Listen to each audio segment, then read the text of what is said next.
Okay, we're going to talk a little bit more about ordinary Europeans living in the 18th century and what life is like for them. See kind of how things are beginning to change as a result of uh, kind of all the turmoil in Europe out of the agricultural revolution, the scientific revolution, the Enlightenment, and how their society is either changing or really, in a lot of cases, kind of staying the same. And we're going to focus on kind of three areas. We'll look at food, health, and religion, and we'll see what life is like on the frontier. So let's start with food. We'll start with just average, ordinary people and what food is like for them. The main dish for most people is bread. And it's not bread as you or I would know it, like Wonder Bread, but it really is a heavy, dark loaf that's full of lots of grains and nutrients. And that's what people would subsist on, would be loaves of bread that they would eat every day. And this, they really got a lot of nutrients, vitamins, and minerals from. It was lacking in certain nutritional values, but it was certainly a lot better than anything that we would eat today.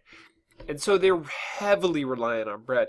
And when we get to the French Revolution, we see that that's why the bread shortage, which we wouldn't think of as being such a big deal, is such an important factor in leading that revolution, because people are reliant on bread to get by every day. That's what they eat.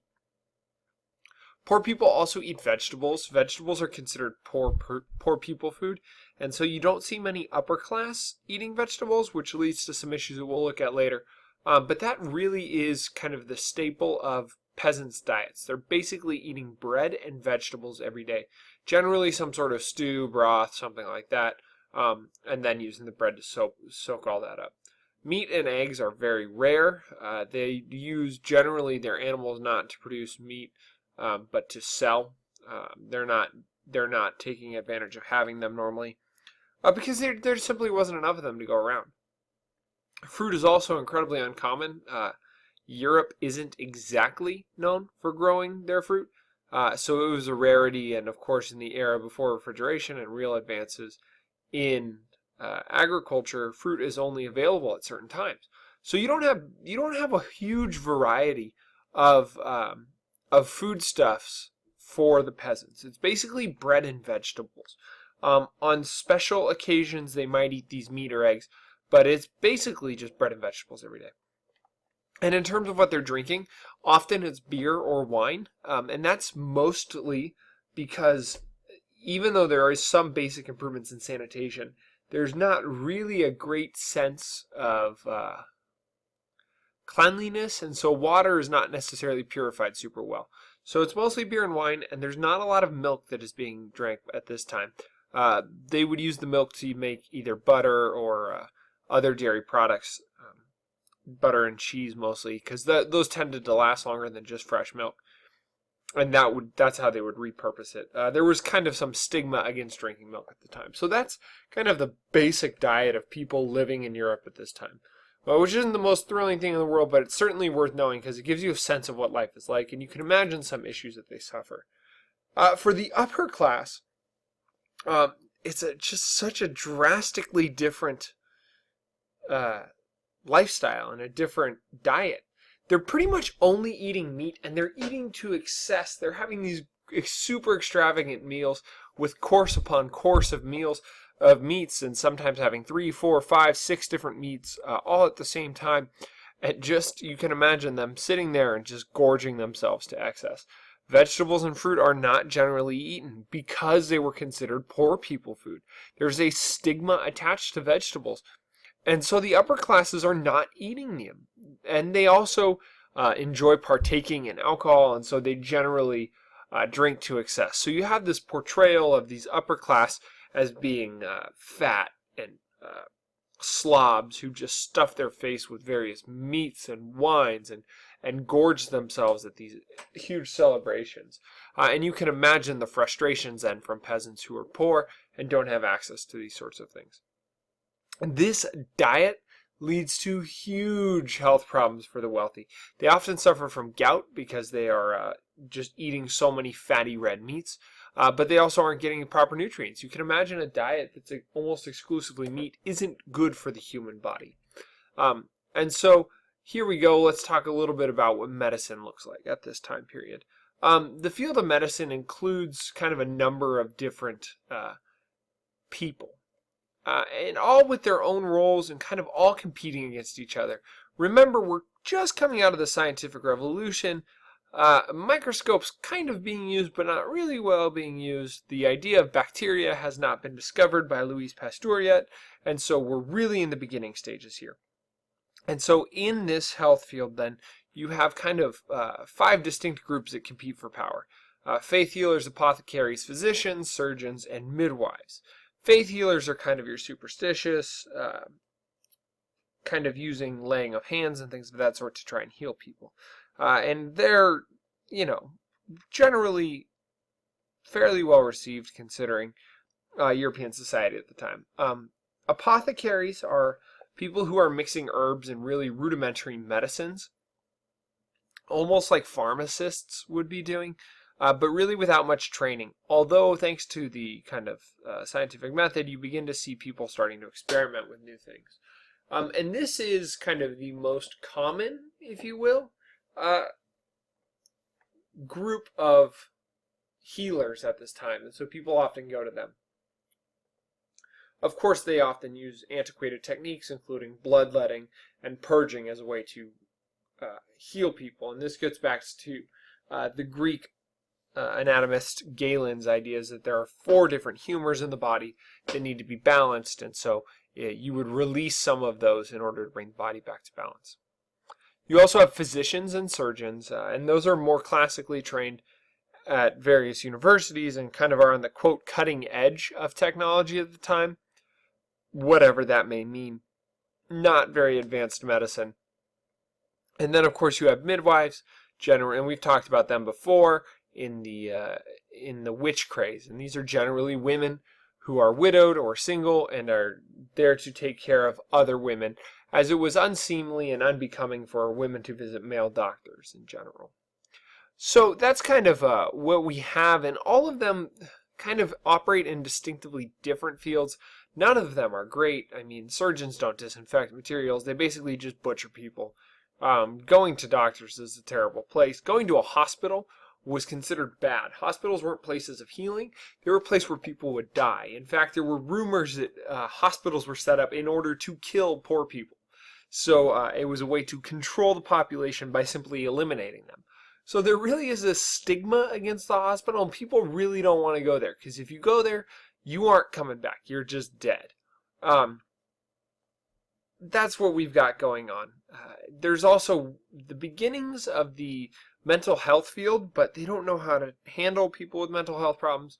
So you see serious cases of neglect where people are simply chained to the wall and left there essentially to rot away because people don't know what to do with them. In the second half of the 18th century, you start to see medicine begin to get a little bit better. You begin to see some scientific experiments in order to increase the effectiveness of medicine and healing, but it's certainly a long, long way from anything we would recognize now.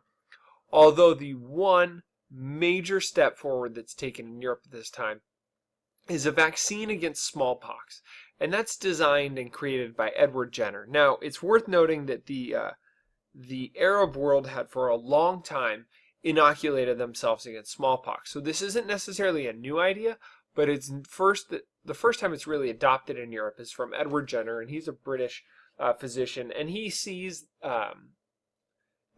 that cowpox, which is a disease similar to smallpox that affects cows, and smallpox are similar, so he assumes that they may be related.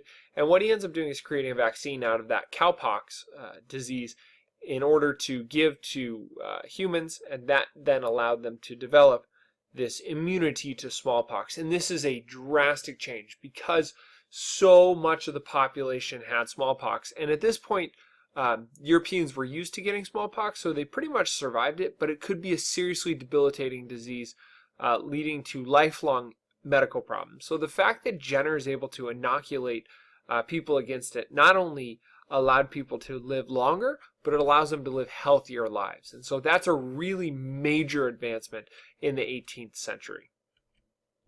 In terms of religion, it still remains crucially important. So although we talked in the scientific revolution, and the Enlightenment about this shift towards reason and kind of away from religion, it is certainly a really important factor in the 18th century, religion that is. So the local church and parish remains the center point and the focal point of life in the 18th century. It's not only a place of worship, but it also is a place of record keeping for births, deaths, marriages, even taxes. And so it serves multiple functions beyond just being a place of worship. And as you start to see kind of the developments of cities, we also see the rise in what is known as the urban poor.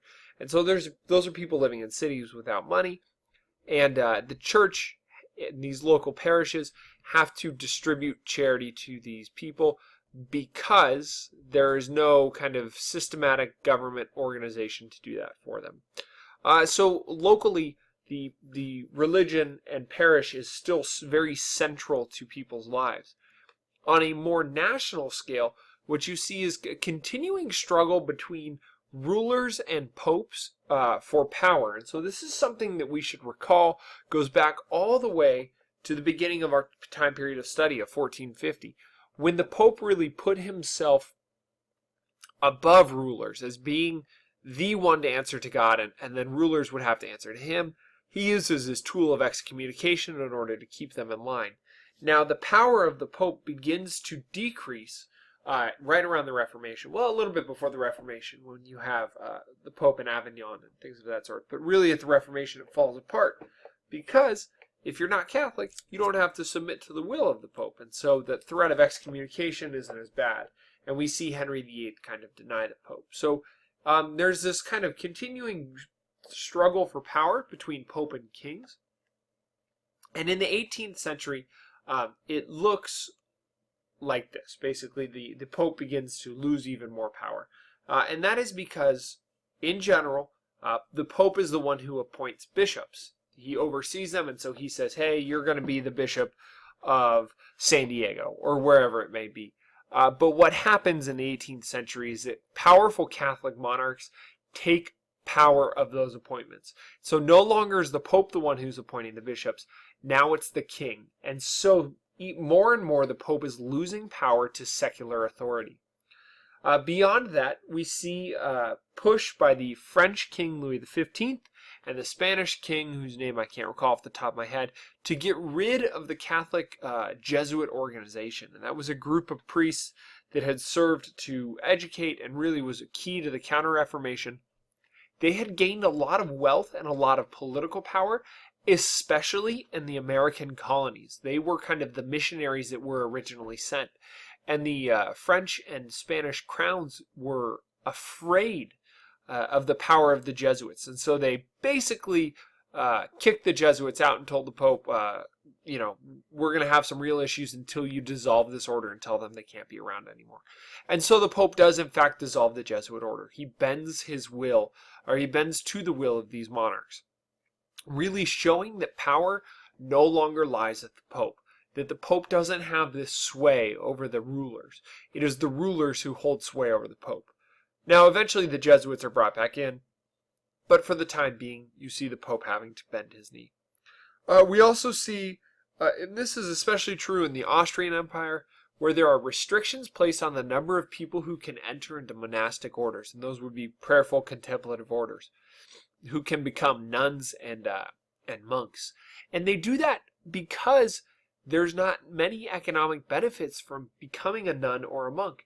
And the Austrians and others had seen what had happened to Spain when so many of their wealthy, well-educated people went into reclusive monastic life. And they didn't want to see their economies collapse. So what they do is they put restrictions on that. Again, showing the power of the state over the church. And that's a real shift, that by the mid to late 1700s, it is the state that holds the power, not the church. That is so different from 100, 200, 300 years before. Within Protestantism, we have kind of a revival, because from the time period of the Reformation until the 18th century, you have this kind of stagnation within Protestantism, where it it grows rapidly at first and then kind of loses its luster and begins to fall into the same trappings that they tried to reform against when they broke from the Catholic Church. And so you have this real gung-ho attitude towards really revitalizing the Protestant faith, specifically Lutheranism. And it bases itself off this idea of pietism. And piety means kind of holiness or being holy and contemplative. And this pietism has three major themes. It pushes for religions to be more warm and emotional, more welcoming and loving. That way people are attracted to it. And so this is kind of the first key. The second is to reinforce this idea of the priesthood of all believers, that everyone has equal access to Scripture and to God. So they really want to break down that hierarchy of clergy and non-clergy. And that divide began to happen again in Lutheranism after the Reformation. And so this piety movement tried to end that divide. And then the third area is that all Christians should live good moral lives. They should not be doing mean things. They should be taking care of each other. They should be caring for each other and the sick. And the idea was that if we had these three key tenets and held them true, Christianity would continue to grow, and we would kind of have this really revitalization of the Reformation movement. And another person who sees this kind of period of stagnation and wants to do something about it is a guy by the name of John Wesley. And he's a student, and he's religious, but he's not very happy because he thinks that religion has gotten a little too lax. And so he begins to do things very orderly and very strictly, and he ends up with this group of followers that does it the same way, very, very much by the book, and they're very methodical in what they do. And because of this, people around him call them and their group the Methodists, because they're so methodical. They have their method of doing things. And so Wesley kind of breaks away, and he breaks away from this Protestant Calvinist way of thinking, and his major change is this idea of predestination. He rejects Calvin's idea of predestination and thinks that people have to follow and do good things on this earth, this methodical way of living, in order to gain access to heaven. As for the Catholics, you don't have a whole lot of change. What happens is faith is still incredibly important in these Catholic cultures and countries, and you have priests really working to get rid of local superstitions and commonly held beliefs, like maybe saints' festivals or prayers over relics, and there's kind of this blurring of lines at this time amongst the uneducated Catholics between superstition and acceptable faith. And so the priests are really trying to root that out by both educating their people and by chastising them. And so we see this kind of shift in Catholic culture for moving away from the superstition and personal religions and moving more towards kind of commonly accepted communal doctrine. And then the last thing we'll talk briefly about is the leisure activities that people were taking part in this time, because this is kind of the beginning of modern leisure. And more people are taking part in it, in part because you have, I'll call it a proto-middle class, where you begin to see some people developing wealth, although not very much, but they have some time and money to spend doing leisure activities because they've made money in either the cottage industry or the triangle trade or through other kind of proto-industrial measures. So the first activity that we should talk about is Carnival, and that is a big festival right before Easter on the Christian calendar. And basically what people would do is they would use Carnival as an opportunity to go crazy. And they would flip the general social script on its head, so that peasants and poor people would dress up like the aristocrats and the kings, and they would have these huge parades where they would have someone dressed like the king and they would openly mock him, or they would have someone dressed like the local nobleman and openly mock him. And it was a way for people to kind of get out their frustration and their angst at being oppressed. And they had this 1, 2, 3 day festival where they could really just kind of let loose and mock the people who for most of the year oppressed them. So that is Carnival. And there's some really interesting stories that go around that. And that exists even before the 18th century. Oftentimes there are kind of revolts that spring up around this time, or riots, and it's very much a scary time for the upper class. But for the lower class, it's a good way for them to get their frustrations out. We also see some county fairs happening where roving bands of these circuses or performers will come in and around, and people will go enjoy themselves at these carnivals. We see the rise in boxing as a sport, bullfighting, bull baiting, bear baiting, things like this. There's not really a sense of ethical treatment of animals at this time, so you've got these sorts of things going on. And one of the most commonly widespread held events is cockfighting. So you have all of these kind of really brutal, violent, and bloody leisure activities that are starting to take hold. But it really is the first time people have this outlet as a communal experience. So that's what we've got going on with kind of people in the 18th century. Some of their lives are shifting. Some of it's kind of staying the same, and we see some revitalization.